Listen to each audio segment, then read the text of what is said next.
Difference agriculture अकॅडमीच्या YouTube चॅनलला आपल्या सर्वांचं सहर्ष स्वागत आहे. प्री झालेली आहे, आता मेन्सच्या अभ्यासाचे वेध लागलेत. मेन्स ॲग्री एमपीएससीचे या वर्षीपासून डिस्क्रिप्टिव्ह आहे, सगळ्यांना कल्पना आहे. 13 पानाचा सिलेबस आहे. सिलेबस लोकांना खूप फास्ट वाढतोय आणि काही अंशी तो आहे पण. तर मग ह्या आपल्याला जो काय टाइम अवेलेबल आहे, साधारणपणे 5.5 महिन्याचा वेळ आहे, तर त्याच्यामध्ये आपण कशा पद्धतीने अभ्यास केले पाहिजे, कोणत्या त्या 5 गोष्टी आहेत, जर त्या तुम्ही फॉलो केला तर तुमच्या सक्सेस होण्याचे चान्सेस सगळ्यात जास्त वाढतील. तर त्या 5 गोष्टींवरती आपण बोलूया. पहिली गोष्ट जी आहे की तुम्ही सगळ्यात आधी अर्ली स्टार्ट घेतलं पाहिजे, सगळ्यात आधी सुरुवात केली पाहिजे. आपल्याला एमपीएससीचा अनुभव असेल, एमपीएससीचा जो पूर्व परीक्षेचा रिझल्ट आहे साधारण 2-2.5 महिन्यात येतो, कधी कधी तो आणखीन लांबतो. मग एमपीएससी पूर्व परीक्षेचा रिझल्ट आल्यानंतर आपल्याकडे फक्त 2 ते 2.5 महिने शिल्लक असतील, ज्या 2.5 महिन्यांमध्ये आपला हा मोठा सिलेबस जो आहे तो कधीच कव्हर होणं शक्य नाही. सो अशा केसमध्ये ज्यांनी प्रिलिम झाल्यानंतर एखादा आठवड्यावर गॅप घेऊन जर तुम्ही मेन्सचा अभ्यासाला सुरुवात केला तर नंतर अभ्यास जो काय सिलेबस आहे तो वेळेत पूर्ण होईल.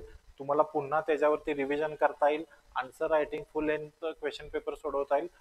तर ह्याच्यासाठी अर्ली स्टार्ट असणं महत्वाचं आहे. सो हा पहिला मुद्दा लक्षात घ्या. पुढचा जो मुद्दा आहे तो आहे की स्टडी मटेरियल रिस्ट्रिक्ट ठेवणं. आता हे मी का म्हणतोय बघा की तुम्हाला वेगवेगळ्या सोर्सेस मधून, आता सगळा डिजिटल जमाना आहे, तुम्हाला ही पीडीएफ भेटली, ती पीडीएफ भेटली, ह्या झेरॉक्स सेंटरला ह्या नोट्स भेटल्या, तर याच्याने होतंय काय की मुळातच सिलेबस मोठा आहे, त्यात तुम्ही एकाच सब्जेक्टसाठी 4 नोट्स वापरत असाल तर तुमचा तो सिलेबस कंप्लीट होणं शक्यच नाही. सुरुवातीला वेळ घ्या.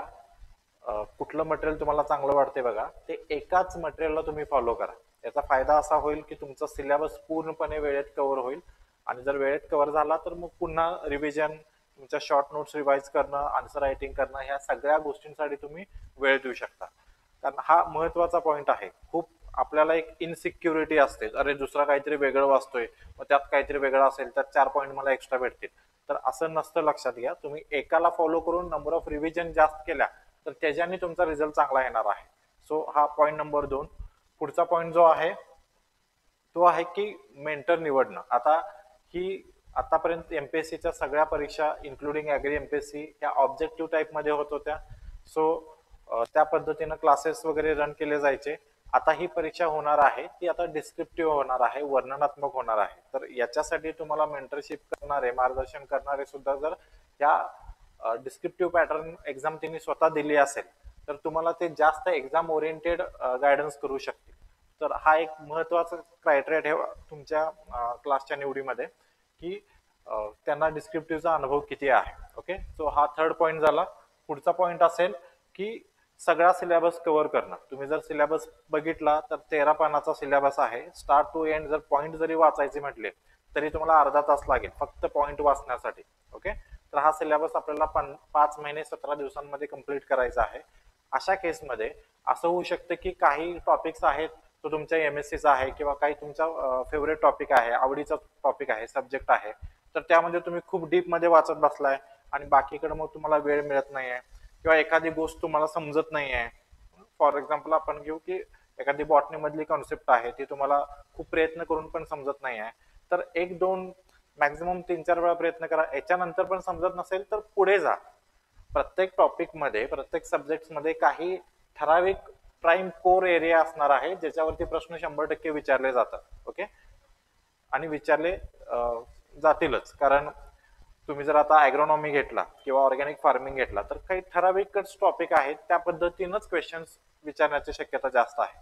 तर तेवढं जरी तुम्ही फोकस केलं, पॉइंट इज दॅट की तुम्ही एखाद्या सब्जेक्ट मध्ये खूप डीप जात गेला. माझा बायोटेक आवडता सब्जेक्ट आहे, माझी डिग्री झाली, माझी एमएससी त्यामध्ये झालेली आहे, तर मी तो डीप मध्ये करतोय. तर प्रत्येक सब्जेक्टला जरी आयोगाने वेटेज नसेल दिलं तर पेपर काढणाऱ्याला तरी त्यांनी सांगितलं असेल तर याच्यावरती एवढेच प्रश्न काढायचे, तेवढेच प्रश्न काढायचे. सो रिस्ट्रिक्टेड आहे. अगेन त्या सिलेबसमध्ये जे कॉमन विचारण्यासारखं आहे ते पण आपल्याला माहित आहे. सो कुठेही डीप न जाता तुमचा पहिला जो फोकस असला पाहिजे तो सगळा सिलेबस कव्हर करणं. ओके, जो मुलगा सगळा सिलेबस कव्हर करेल आणि रायटिंग प्रॅक्टिस करेल त्याची हमखास पोस्ट असणार आहे. ओके, सो हा पॉइंट महत्वाचा आहे. सगळा सिलेबस कव्हर करा, कुठल्याही टॉपिक मध्ये किंवा सब्जेक्ट मध्ये डीप मध्ये जाऊ नका. ओके, आणि लास्ट असणार आहे आन्सर रायटिंग. आता डिस्क्रिप्टिव्ह पॅटर्न आहे. आतापर्यंत आपल्याला ऑब्जेक्टिव्ह पॅटर्न होता, 4 पर्याय असायचे. जरी समजा तुम्हाला एक्झॅक्टली आन्सर माहित नसेल तर इलिमिनेशन मेथडने आपण आन्सर पर्यंत पोहोचायचो. कधी काळी वाचलंय 6 महिन्यापूर्वी, वर्षापूर्वी, तरी ते ऑप्शन बघितले की लक्षात यायचं. तर आता हे सगळं ऍडव्हान्टेज आपल्याला गेलेलं आहे, लक्षात घ्या. इथं डिस्क्रिप्टिव्ह पेपर आहे. तुम्हाला एक प्रश्न दिला जाईल, खाली मोकळ्या जागा असतील, तर त्या पेजवरती, मोकळ्या पेजवरती तुम्हाला आन्सर लिहायचं आहे. आणि तुम्ही किती लिहिता आणि काय लिहिता आणि कसं लिहिता याच्यावरती तुम्हाला मार्क्स मिळणार आहे. ओके. सो तुम्ही कितीही अभ्यास केला आणि रायटिंग प्रॅक्टिस नाही केला तर तुमचं फक्त 50% प्रिपरेशन झालं असं मी म्हणेन. तर एवढा ह्याला इम्पॉर्टन्स आहे. अगदी फर्स्ट डे पासून ऍटलिस्ट अगदी सुरुवातीच्या महिन्याभरामध्ये एका दिवशी एक आन्सर तरी लिहा. पुढच्या महिन्यांपासून तुम्ही मग वेळ जास्त देऊ शकता, पण सुरुवात तरी करा. जेवढं तुम्ही याच्यामध्ये आन्सर रायटिंगची सुरुवात करायला लागाल तेवढं तुम्हाला क्वेश्चन बघितल्या पॉइंट्स आठवायला लागतील. आपलं जे ब्रेन आहे त्या पद्धतीनं त्याचं वायरिंग होईल. आता ते ऑब्जेक्टिव्हच्या पद्धतीनं वायरिंग झालेलं आहे. सो तुम्हाला एक्झाम मध्ये एवढा वेळ नाही आहे की प्रश्न वाचायचा, मग इथं काय लिहू, मग इंट्रोडक्शन काय लिहू, बॉडी काय लिहू, कन्क्लुजन काय लिहू, मग किती पॉइंट्स लिहू. नाही, तुम्हाला प्रश्न वाचल्या तुम्हाला आन्सर सुचलं पाहिजे, तरच तुमचा पेपर कव्हर होणार आहे.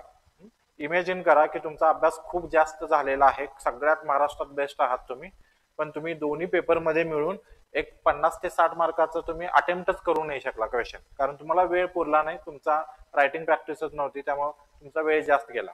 तर आता असा केसमध्ये एक हायपोथेटिकल एक्झाम्पल घेऊ. तुमचं 60 मार्काचं दोन्ही पेपरमध्ये धरून अटेम्प्ट नाही केला तुम्ही, तर 60 पैकी तुम्हाला 0च पडणं आलं. तर दुसरा एक विद्यार्थी आहे, त्याचा अभ्यास ऍव्हरेज आहे, त्याने आन्सर पण ऍव्हरेज लिहिलं, फक्त आन्सर प्रॅक्टिस त्याने केली होती, आन्सर रायटिंग केली होती, तर त्याला 60 पैकी कमीत कमी 25 मार्क तरी पडणार आहेत. एक 40% आपण जरी धरलं तरी, बरोबर. तर आता तुमचा तो विद्यार्थी जो आहे ज्यानं पेपर कव्हर केला तो तुमच्यापेक्षा 25 मार्काने इथेच पुढे गेला, लक्षात येते बघा. आणि हा खूप मोठा गॅप असणार आहे मेन्सला. ओके. ह्याच्यातून तुम्ही मंडल कृषीचं ताकरूचं क्लास 1 व्हाल, किंवा तुम्ही मंडल होण्याऐवजी यादीतून बाहेर जाल, एवढा फरक 25 मार्कांनी पडू शकतो. सो आन्सर रायटिंग खूप महत्वाचं आहे. याच्यातून तुम्हाला क्वेश्चन्स कसे लिहायचे, प्रेझेंटेशन कसं करायचं हे कळेल. आज तुमची सुरुवात शून्यापासून असणार आहे, तर त्यामुळं मला असं लिहिताच येत नाही, हे सगळे प्रॉब्लेम्स येणार आहेत, पण हे आताच येऊन दे. ऍक्च्युअली एक्झामला येण्यापेक्षा आन्सर रायटिंग कसं करायचं, काय करायचं याचे पण आपण सेपरेट सेशन घेणार आहोत. तुम्हाला क्लासरूम मध्ये पण डिटेलली सांगितलं जाईल, प्रॅक्टिस करून घेतली जाईल. इथे सुद्धा तुम्हाला युट्यूबला सुद्धा काही व्हिडिओ आम्ही टाकतोय, ज्याच्यातून तुम्हाला एक रफ आयडिया येऊन जाईल की आन्सर प्रॅक्टिस कशा पद्धतीने केलं पाहिजे.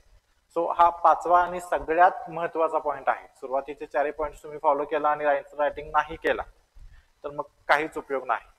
आणि हा 5वा मी एवढ्यासाठी ठेवलेला आहे कारण ये नाही तो कुछ नाही. मी FSO ची बॅच घेतलेली आहे.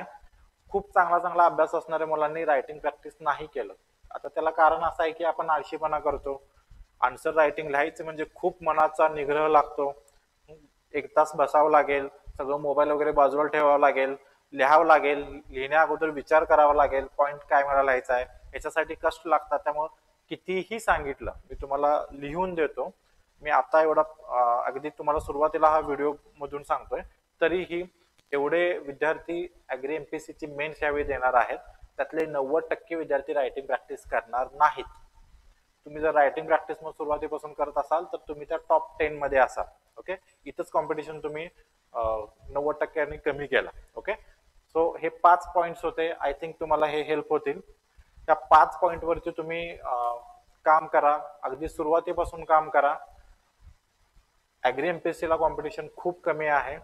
तुम्ही ह्या 5 पॉइंटला फॉलो शेवटपर्यंत केला तर तुमची पोस्ट मिळवण्याची शक्यता, प्रोबॅबिलिटी जी आहे ती खूप जास्त वाढेल. ओके. सो आपण इथंच थांबूया. सगळ्यांना मेन्सच्या अभ्यासासाठी हार्दिक शुभेच्छा देतो. धन्यवाद.